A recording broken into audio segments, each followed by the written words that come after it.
Ginagawa namin ngayon ay picosecond laser. Unlike the carbon laser na meron tayong nilalagay ng carbon gel, eto wala. Plain na skin to, and then, tsaka kami ngayon nagle-laser. So, ang una ko munang ginawa kay ma'am kanina, nag-deep cleansing facial kami, and then the usual na pricking, and then steaming. Pagkatapos nun, nilagyan ko siya ng manipis na anesthesia. Topical yon para hindi niya masyadong maramdaman yung hapdi. Kasi kung walang anesthesia, medyo mahapdi kasi ito. So, ano bang purpose ng picosecond laser?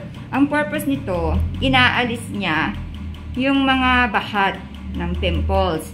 Maganda din ito para sa may melasma. And then, pati yung mga fine lines natin, naaalis. Pero syempre, kung sobrang lalim na ng wrinkles, syempre, wala na. Hindi na pwede yun sa picosecond laser.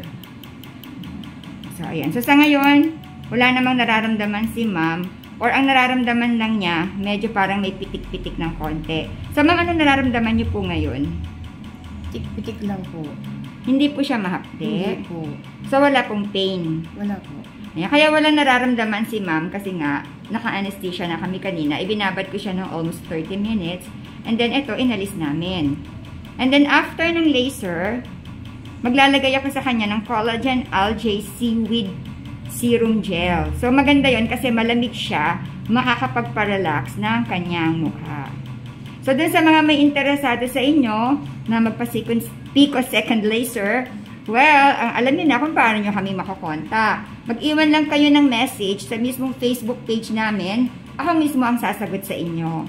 So, lahat ng mga klase ng problema sa skin, whether it's melasma, or pimple treatment, or yung mga microdermabrasion facial, chemical peeling, andito lahat yun. Pati yung mga non-surgical facelifting, yung mga RF na yan, yung mga pampapayat, meron kami nun. So, ma'am, naaamoy niyo po ba yung skin nyo?